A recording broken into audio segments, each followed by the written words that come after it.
Graham requested me on Patreon to review SEAL Team. This is an animated film from South Africa that is streaming on Netflix, and aside from the pun in the title, I actually did not know what to expect when I sat down to watch this. The result was something with quite a bit of creativity, although I wish it was a little stronger in the story and character departments. One of the things that stood out to me in SEAL Team is the humor, which is so unapologetically goofy. It seems like every wild and crazy joke the writers and storyboard artists came up with was thrown into this movie, no matter how random and unusual.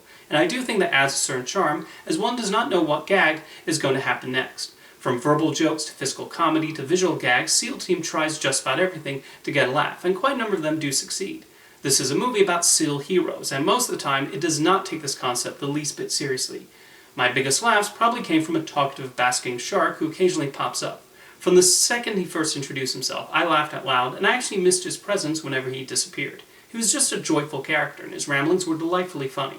He gets a particularly hilarious bit during the end credits. What also impressed me about this movie were the designs and animation. The character designs have a lot of appeal, and the backgrounds were beautifully done. The locations have such a warmth and liveliness to them, and were creatively designed. For the actual character animation, the artists at Triggerfish Animation and their partners made them look like stop-motion creations, and that was a clever idea to make SEAL Team stand out from other computer-animated films. I've noticed since the early 2010s, animation studios continually experimenting with what CGI is capable of, and trying all sorts of visual styles, and SEAL Team is another example of this. I really like looking at this movie and seeing the underwater world and seal-filled locales come alive. I did mention at the start that I was somewhat underwhelmed by the story and characters. There's even a reason I only mentioned Dave the Basking Shark, because most of the characters just fit into the expected boxes, and I did not find them to have the most compelling personalities. The lead protagonist, Quinn, is not really anything to write home about, nor did he have much of a personality. His mentor, a gruff commander type, is exactly the character you think he is, although you do have the always great J.K. Simmons bring the right tone to his voice work. Kristen Schaal and Patrick Warburton are required to display their usual comedic personas as two comic relief seals, and they do exactly what's asked of them. These are two funny performers, but again, there's not a whole lot more to their characters. The villains consist of this group of sharks, whose evil plan is to eat the seals.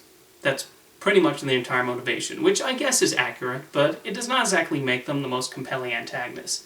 There is a funny scene where they round up famous sharks, including a humorous nod to Jaws, but they surprisingly take a back seat after a while. The seals are also held by a trio of birds, one voiced by Darren Norris of Fairly OddParents fame, and another by Kate Micucci. She's previously voiced birds in Rio 2, Show Dogs, and of course, DuckTales. Someone's being typecast. The movie also feels like it has about 6 climaxes. Anytime it felt like the story was wrapping up and the villains would be defeated and the day saved, it turned out there was a lot more left to go, and that made the third act a bit of a drag, even as the action mounted up. It's expected the heroes would not win the first few times they go up against the villains at the end, but the ending really did feel padded out. Those issues aside, SEAL Team is pleasant enough, and a movie the target audience will probably get a kick out of. It almost felt like the kind of premise that would have been a Saturday morning cartoon in the 90s, and it had that style of humor to it. While not the first movie produced by Triggerfish Animation, I expect them to get many more offers in the future. The studio is already working on an animated anthology series set in Africa for Disney+, which is expected to premiere sometime this year.